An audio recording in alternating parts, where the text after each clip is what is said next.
Good day Throw your hands up if you with it. Drop it.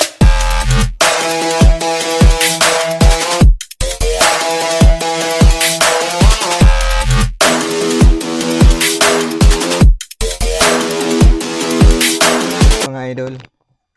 Ayan.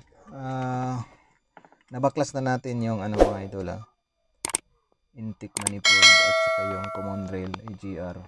Yan. So dito rin naklas din tayo ng valve cover kasi may mga tagas yung dito banda sa may gilid niya mga idol. At papalitan din natin yung shield dito. Yung mga shield. Kasi may crudo, may mga tagas dyan. Dito naman, may mga tagas sa oil. Ito yung mga tagas niya mga idol. So, kailangan natin siyang palitan ng valve cover, gasket, at saka yung shield sa may injector. So, yan.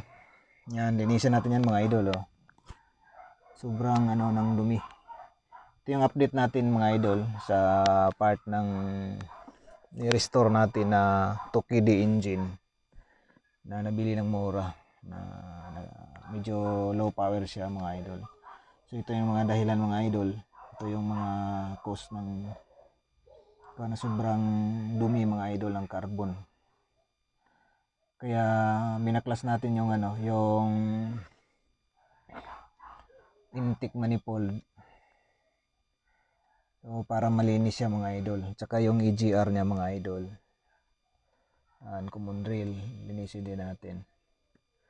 So pagkatapos nito mga idol, nabaklas na rin natin yung turbo para ma-reseal natin yung turbo. May konting tagas mga idol. So sa shield niya. Ito yung binaklas natin ng job mga idol. Under chassis.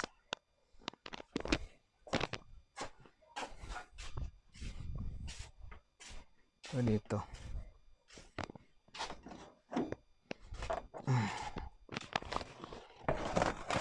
Yan. Dito. Lilinisin din natin to mga idol. Ito yung binaklasan natin ng turbo. So binaklas natin yung turbo para malinis. Para maibalik natin sa maayos ang under niya mga idol. Yan.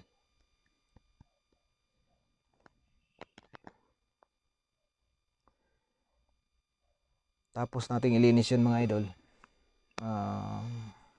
Balik natin ulit. Tapos punta naman dawaan lang mga idol. So yun. Dito lang muna mga idol. Pakita natin kung anong itsura ng turbo mga idol. Marami siyang oil. Sludge na oil. Ito linisin din natin.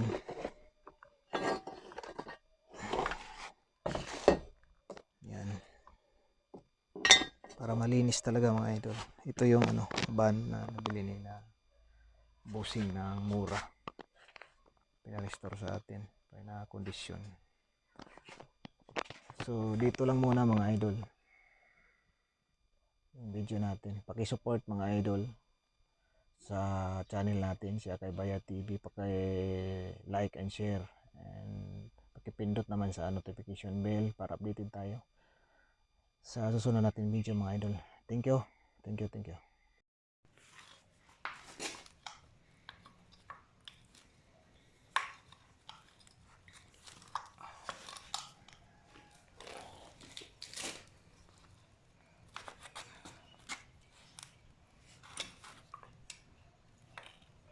Kasi yung oil.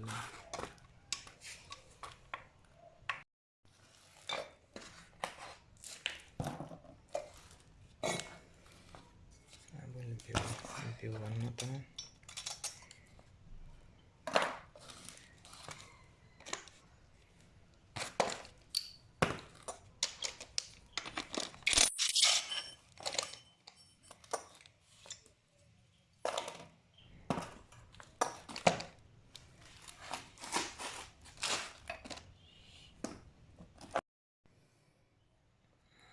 Carbon. Limpiwan na siya.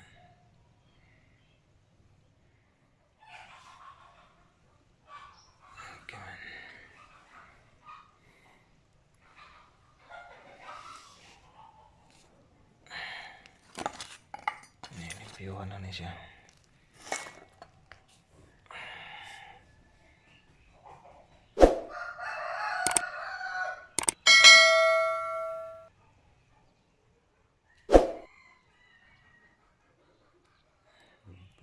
Isa nagpili.